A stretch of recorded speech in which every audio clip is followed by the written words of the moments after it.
Hey there, everybody. Welcome to our review of Power Book 3 Raising Kanan Season 2, Episode 5. We are at the halfway point now of this season. It has gone that fast. There is so much stuff going on. Like in between everything, don't you all just wish that you could have a nice, relaxing hot dog by the campfire?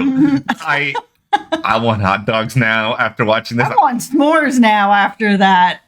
It's funny, like, I'm not that outdoorsy of a person, but, like, the idea of just, like, sitting back by a campfire, eating something, like, listening to the crickets in this imaginary world, there are no mosquitoes or bugs that are, like, eating me up. It's like, that sounds pretty good.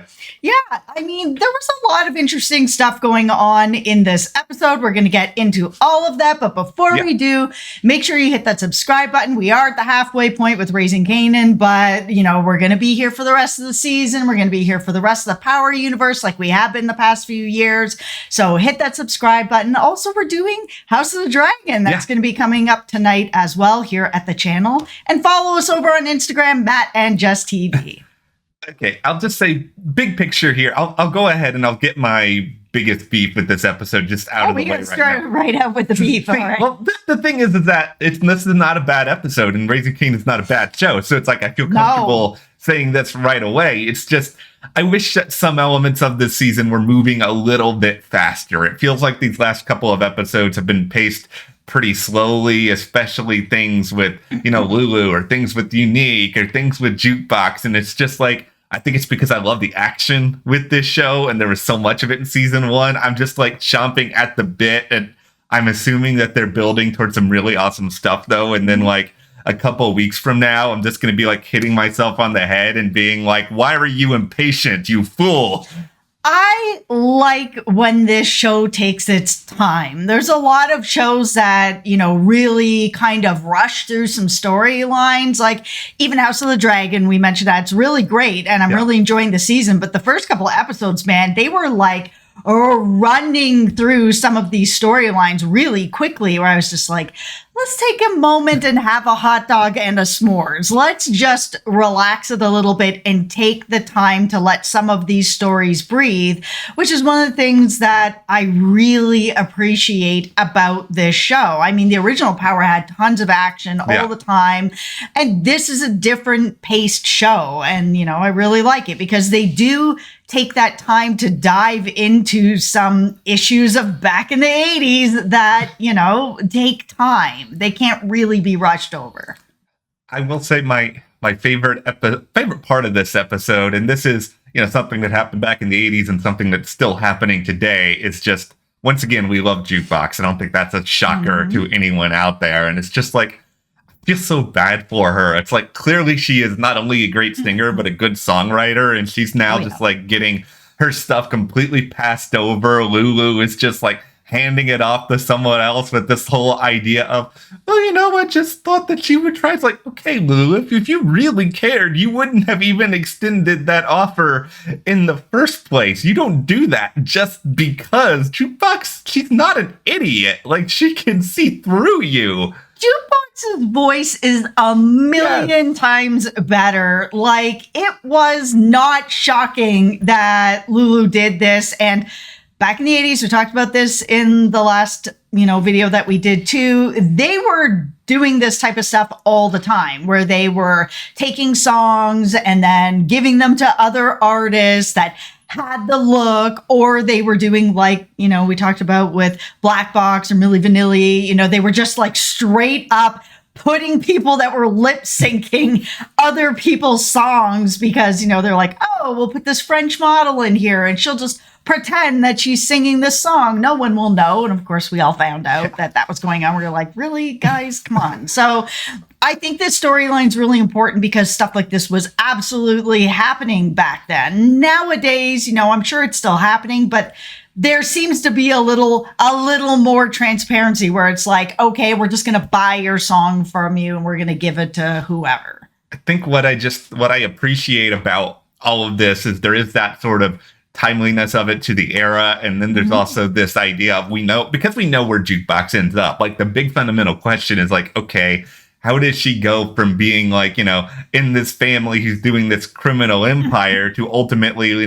being on the other side of things? And we're seeing that like she's getting completely disillusioned in her dream. Like she's not able to do her singing career in the same way in which she wants. She's already experienced tragedy. She's got this connection with Burke. I'm presuming that things are going to get even worse around her with the family. And it's like, they're taking their time with this story, but I think why it works is that we're seeing like these individual moments where we look at them and like, okay, I understand more of why Jukebox goes down this road. I understand more of why she's not a professional singer. And even if that thought makes me very sad. Yeah, I mean, that's the way that the business is working back then. But I mean, for where Jukebox ends up and to where she is right now, she has had unspeakable tragedy. She's had, the problems with her dad, but right now she's in a decent spot where she is living with Raq and everything is okay there. And she's got a really good, strong support system there. She's got a really good relationship with Kanan that is very, very strong as well, that she can lean on him. And now things are seemingly going like amazingly well with her mother, who I am really skeptical of. There is something there. This is just, it's too good to be true.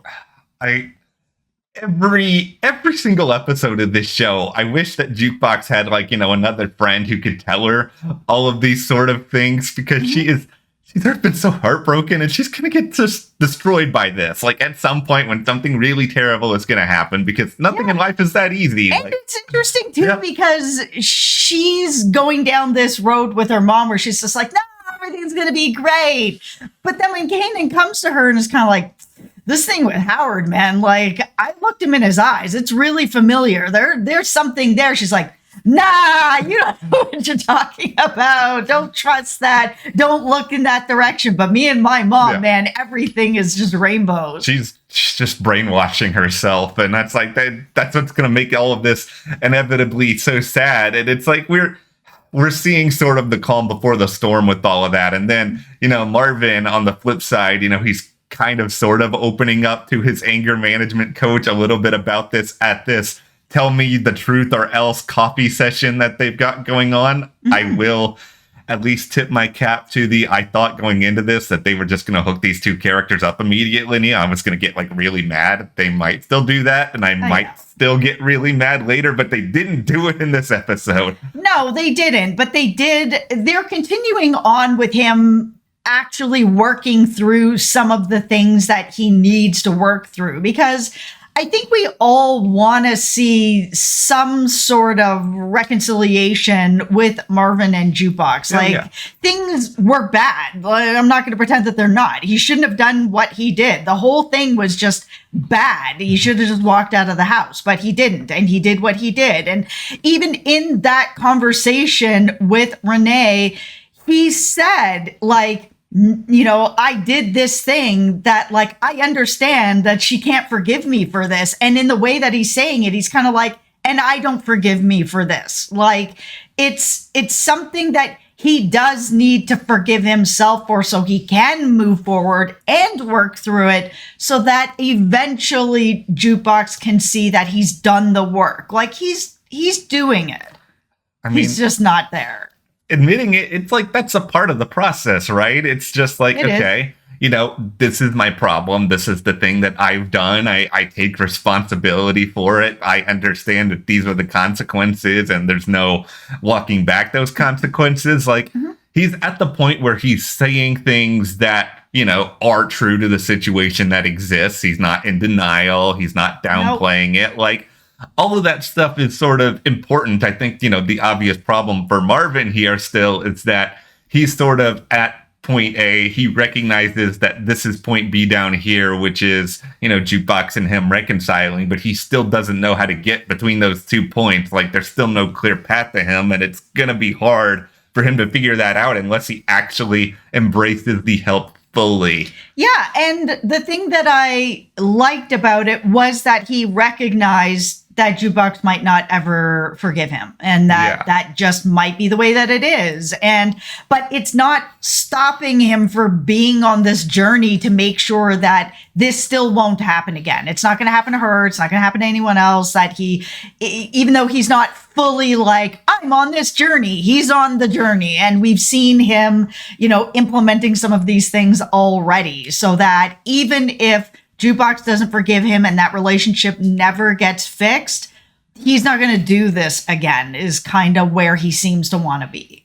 Well, before we get off on Marvin and everything going on, we have to spend 20 seconds talking about the return of everyone's favorite character to Raising Kanan, Toni. She's back. Let's all get excited, everybody. Yeah, I mean, if you've been watching our reviews for a while, last season, this season, we've been so out on Toni, and I thought she was just done last season. We've seen her, now and a little bit this season that story just needs to be done. Like, now we've seen Marvin watching her where she's like, she has completely moved on, is in a different life. Like, everything is just, she's not a problem for him anymore. And I know he's feeling raw about some stuff, but like, you just need to let that one go. Like, there are other storylines that are so much more meaty for Marvin right now. Yeah. Focus on your daughter, Marvin. Focus on the fact that, you guys are dealing with like the Italian mob in New Jersey who are causing all sorts of problems to your business. Like, this is a literal problem that could kill your family. I think you need to just put Toni somewhere really far away, and then we don't have to see her either. Okay, let's talk about the camping trip. All right. I was really excited about this idea of Raq and Kanan going on this trip together, because I was wondering, and I felt like maybe it was going to happen and it didn't, that this was where Raq was going to really sort of dive into the honesty of everything with Howard, that this was going to kind of be like, listen, you're trapped up here with me, son. You're going to have to listen to what I have to say. And this way, you can't just walk away from it. We have to deal with it together so that we can get onto the other side of it. That this was going to be her opportunity to take back some of the, trust issues that have been going on and just be very real with him and why and what was going on and sort of all those sort of things. But she didn't. Instead, she was working on more of like a listen. I know you've been kind of on the fence of whether or not you want to be part of this business or not. You're not sure. Where are you? Where's your head at? Yeah, I think, I'm okay to be in it. Cool. Let's go bury this body. I was like, oh, wow. That just went from, 0 to a 10. Yeah. Okay. This is where some of my frustration kind of comes in a little bit about just the pacing of things, because like this was, like you just said, a golden opportunity for Raq to come clean, at least about some stuff, because she's continuing to underestimate the ability of Kanan to figure out things on his own. And she's just sort of thinking that, oh, he's going to inherently trust me the most because I'm his mother. I have been there, and, she has been there for him. I'm not taking away from that, but at the same time, she's still keeping really big things from him that he is capable of figuring out on his own. And it's like, yeah, well and good that you have kind of got him up here and convinced him to kind of figure out exactly where he wants to be, and he wants to be in this life. That's great, but he was also kind of already in this life. I mean, he was kind of on the fence about it for a lot of this season, but it's like, he wasn't oblivious to like all that much of anything before this started. Like, I like the setting of this a lot. It was cool. It was different. I'm wanting something more from Raq. I think that Raq could have used this as an opportunity to tell him the truth about Howard, but in a way that she can still kind of frame it with a lie, because she's going to need to, I think, if she wants to make sure that Kanan isn't so mad at her to be like, oh my God, you've been keeping it for all these years. Okay, if she wants to continue on with a bit of this lie, she can be like, I just found out myself. And there's no way for Howard to prove that different. She can be like, yes, back in the day, this is what was happening, whatever. But I had no way to really know that he would have been your father, because it was going to be, who it was, who I thought it was, sort of thing. And that nobody's going to really be able to disprove that because she knows that DNA test is out there. So this would have been the opportunity to be like, yeah, he brought this to me and I wasn't sure how to deal with it, when he brought it to me last week or 2 weeks ago or whatever. Yeah. But I'm able to, like, now that it sat with me, be like, okay, this is really happening and now I'm here with you. That is a great point. Like, this is something that they totally should have done this, because this is where I'm sort of thinking that this is all going to go now, is that eventually, either it's through a DNA test or through whatever else, Kanan's going to figure out the truth. And then he's going to be even more upset with Raq than he would be previously, because it's like, you took me out to the Catskills. We went out to kind of relatively the middle of nowhere. Yes. You gave me this conversation about trust and about how we need to tell each other things. And then you still, in this moment that was all about trust, you still continue to lie to my face and continue to hide things from me. It's like she's amplifying her problem with more deflections that are not even needed if she does the very thing that, well, you need to go back in time and tell Raq to do this. Okay, so let's talk a little bit about the mob who's up there trying to take out Raq. And then this other guy who's like really obsessed with Kanan, who's met this girl up there that he likes and all that sort of thing. So for those of you who have not been around for, a little bit here at the channel, I've talked about this in other videos before, that I'm biracial. My father is white. My mother is not. She is from Guyana. And because I'd be the same age as Kanan, so, it was coming around that same time, which is one of the reasons that I really like this show. It's in the same era that I grew up in. Kanan would have been the same age as me. And, they're really tackling sort of interracial relationships. We've seen that already with Jukebox and Nicole, the first season, where I was like, oh man, like that definitely was a struggle going on in the 80s or back in the 70s when my dad and my mom got together. It wasn't like a thing that was really happening all that often. I grew up in Toronto where, there was lots of everybody lived there, but it was still a thing that was kind of like, when my mom brought my dad back, my grandpa Compton was kind of like, really? Okay, cool. I guess we're doing this. So, but it was a thing back then that was a struggle for both my dad and my mom and all my aunties and my uncle who all married white people. So back then, it was really something that was a problem for a lot of people, and people didn't understand it. People didn't like it. People had a problem with it. So I really appreciate that the show was also showing that was happening with Kanan, that he was just like, I like this girl. And that it was really just as simple as, I like this girl.